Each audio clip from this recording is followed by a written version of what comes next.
Hello there, my beautiful Leo signs. This is Rachael with Dark Knight Coaching. Today's video is all about you, Leo. This is going to be a traditional Celtic cross spread that I pull.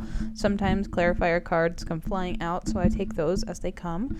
But the message and the music that I meditate on when I tap into your energy, Leo, today was the song Porcelain by JoJo, which is, if you listen to the lyrics and the melody and the message, overall, it's basically about the Japanese art of kintsugi, which is when something breaks, they don't necessarily throw it away. They take, solder gold into the cracks and crevices and kind of put things back together like a piece of a puzzle. Anyways, you might have some misspeaking happening, and when I was doing my pre-shuffle, I dropped like half the tarot deck on the floor, so you might be feeling like a little like klutzy or clumsy at this time for some reason. That's just a message for someone out there, but I do feel like there's a lot of shifts happening, and it's just a little chaotic feeling for you. And I actively have a headache now, and I didn't have a headache before, so something is shifting in your energy that's causing a bit of turmoil. But I do feel like it was because of that kintsugi energy or that porcelain energy. It's basically coming from some sort of past heartbreak, because that shows up here in your tarot cards. So before I rant anymore or get on like an ADHD tangent, I will dive into the tarot and then see where this takes us. And if something does resonate, please make sure you smash that like button, because it helps my channel grow and I greatly appreciate it. And then after tarot, I will pull a bunch of oracle cards that kind of are just clarifier messages or added messages from your guides, from spirit, and from your higher self to help you on your journey. So the initial card I pulled is like, what's your energy? What's your vibe? What's your situation right now? You have the Seven of Cups. This is a lovely card of like, you have so many choices and options, but it can be a card of like analysis paralysis if you have too many choices and options. I do feel like for most of you, it's like you're ready to move forward, because the cross here, the challenge, is the Fool. It's like, or maybe you're a little scared of moving forward, but it's like, this is a new path, this is a new journey, this is brand new territory, and you've never been here before.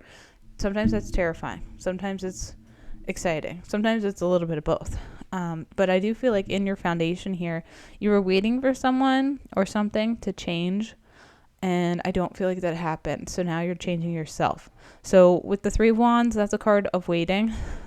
The Three of Wands, you're waiting for some ships to come in, or waiting for someone to have clarity or illumination about a perspective you held.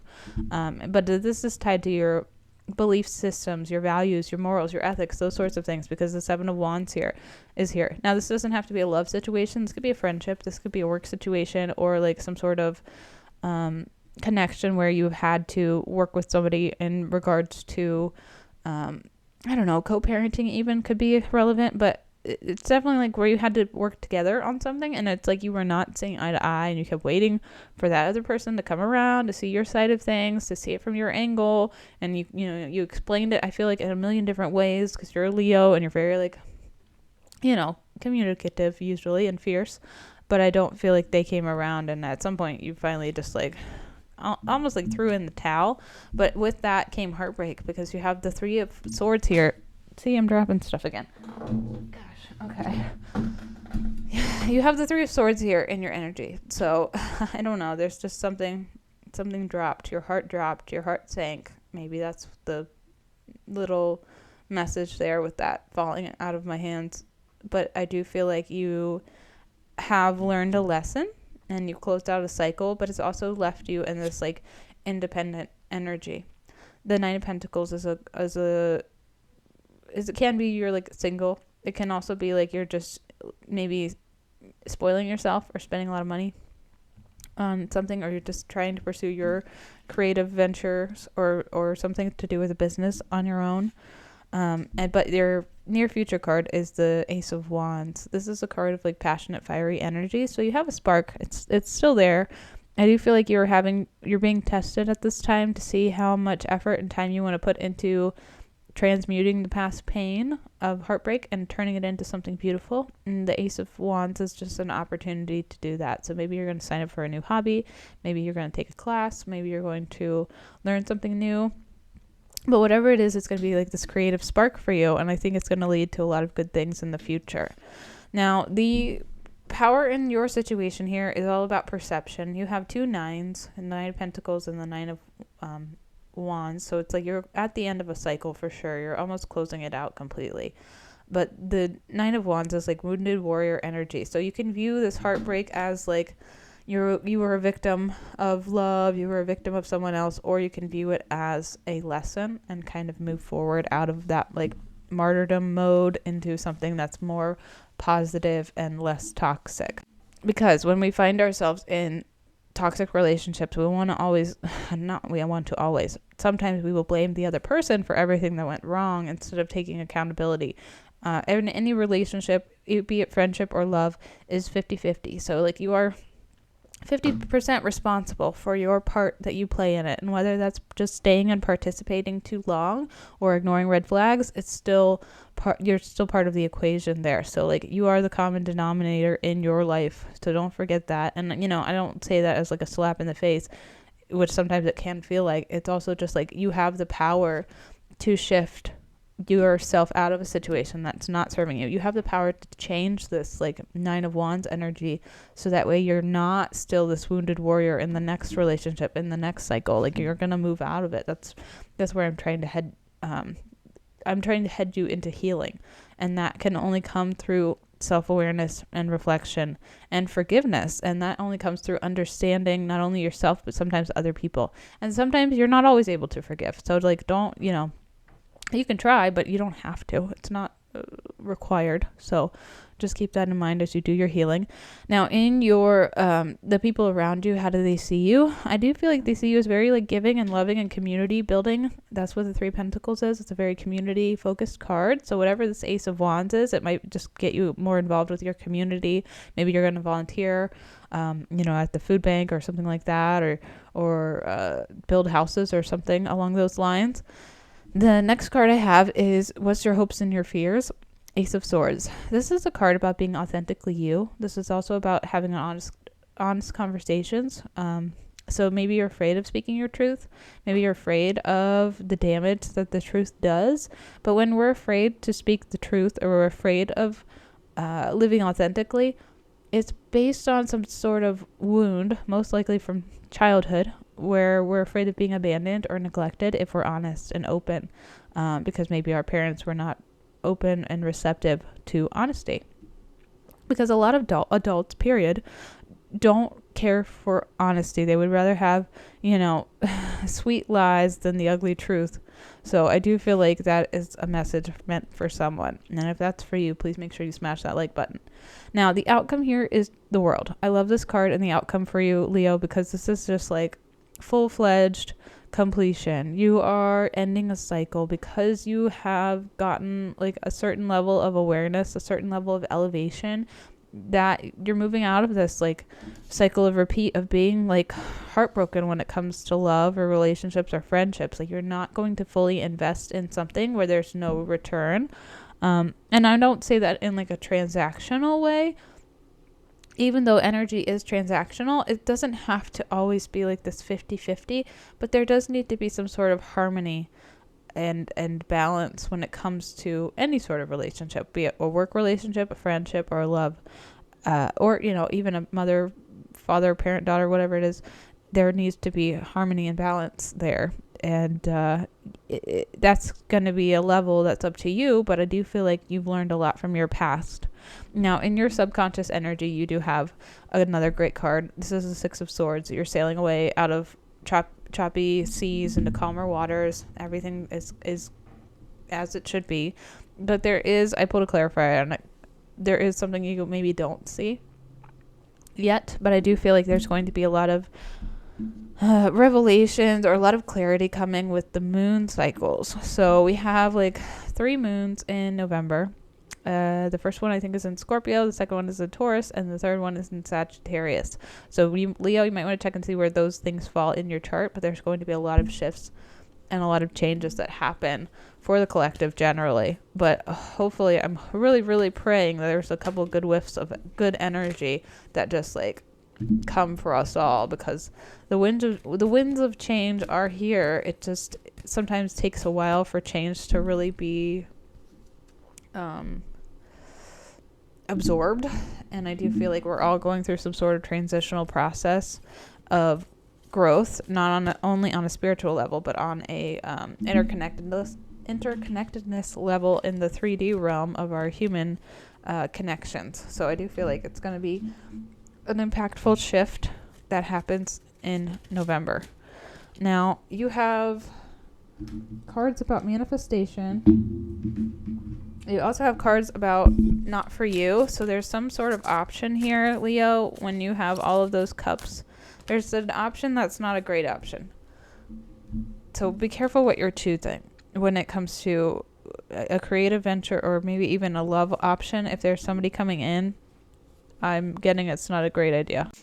This could be like a blast from the past coming back at you, like a karmic relationship that tries to come in again. I don't think you need to go there. So even if it's someone who's like, I'm better, I'm fixed, I'm healed, I did therapy, I'm not trusting the energy. I gotta just feel it. It's just not a good vibe. So if someone comes back out of the blue, which sometimes they do that, especially when you're like starting to feel good and you've done healing and you've done, a lot of self-love stuff, people just come out of the woodwork like they've never seen you before, even if it's old people, like, old lovers or connections or friendships, they try to come back, and I don't think that's going to be a great experience if you let them back in, unfortunately. Now, the moon card I have for you is balance, spirituality, and practicality. Full moon in Pisces. Again, it's that like 3D transition into the 5D realm. There's just so many shifts happening collectively, but you're towing the line, so it's a good balance here. And then I was talking about manifestation. That's basically what I think of when I think of the prayer card. It's about manifesting the life that you want and what it is exactly that you're looking for. And that starts with love. Oh, and this one fell out. I didn't see that. You have the here and now card, number 32.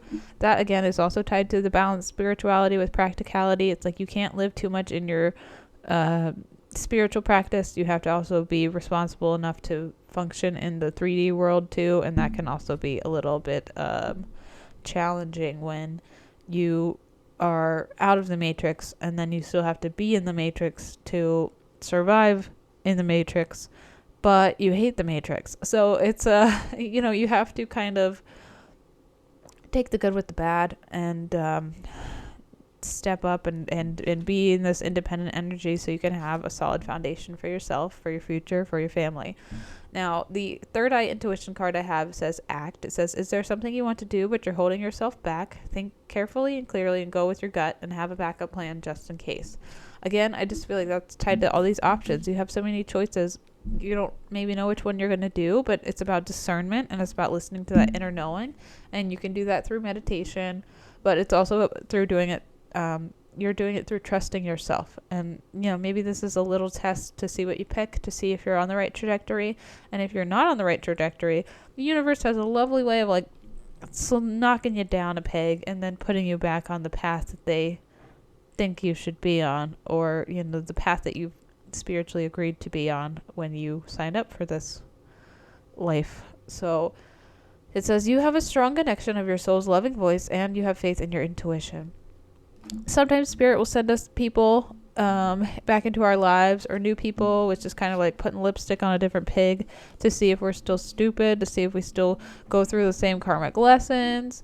And there's no shame in being stupid. Sometimes we just are. We're not ready to really receive a lesson. But oh geez, hold on one second. Sorry, I'm getting over some illness, but I had to blow my nose. But the thing is repeating chasms. So you're going to get lost in a cycle repeat if you just, even if it's a different person that looks different, sounds different. At the end of the day, this person's still going to, this person, it's going to, if it walks like a duck and talks like a duck, it's a duck, okay? Like most times. Very rarely are you going to meet people or have people in your life that have fully done and absorbed the healing at the same timeline that you have done that. So there's father wounds and mother wounds that we all must go through and heal before we can really elevate spiritually.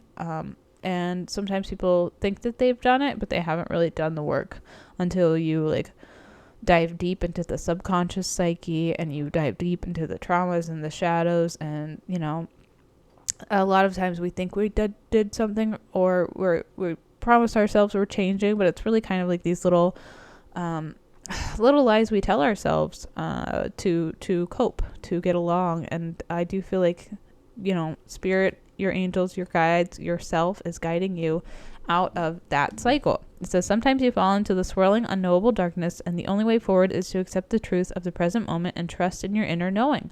Stay in communication with your heart and creative source, and then movement forward shows courage and commitment, as well as the test of convictions. What are you sure of in your heart when nothing else is certain, and how can you flow on and through the darkness? And that can only happen. All of this change, all of this acceptance, everything that you're doing, Leo, can only happen because there was a crack that let the light in. And that happens when we go through heartbreak. I think Rumi has a quote that says, like, the crack lets the light in. And that's what typically a lot of people will go through an ego death when they've had a huge loss, or they're grieving something, a life shift that happens that kind of smushes their ego and their identity, and they feel lost, and people call it a midlife crisis, but it's not a midlife crisis. It's actually the opening of your heart space. And then you have to decide if you're going to allow that heart space to crack open all the way, or if you're going to just cover it back up and try to patch it and go back to living your life like you did before, which sometimes is just living in denial. But that's up to you and whatever you're ready for at this time. Now, you have the service card, and when it comes to your chakra, I like to see this card because this is kind of like what I was talking about with community. You might be volunteering for something. It could be a nursing home or hospice or a shelter or something along those lines, but this card is tied to your fun zone, your pleasure centers. This is your sacral chakra. So if you've not been having a lot of fun, Spirit's trying to guide you into doing that. And sometimes when we have heartbreak and things like that, we don't have fun. It's not fun. You just want to sit at home and eat pints of Ben and Jerry's and watch TV forever, and never move. Or at least I have done that a couple times in my life.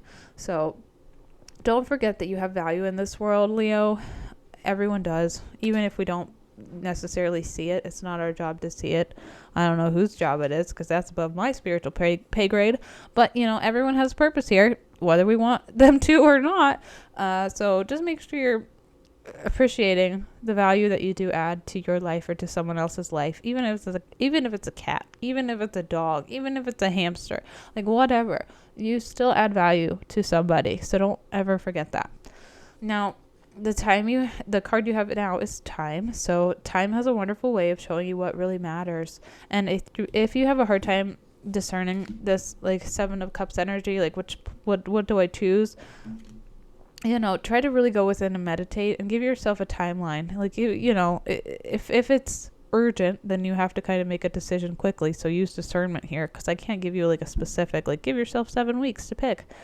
Use your logic and common sense and kind of set a goal for yourself, because I feel like that will help you along this journey. And just remember, rejection is protection and redirection is also protection. So if something doesn't work out, it was for purpose and reason, and you may not understand for a long time, but there are good things to come here, Leo. Thank you for watching. Thank you for being here. Please and subscribe to the channel, because it helps my channel grow. And if you're interested in a one-on-one coaching session, please feel free to reach out.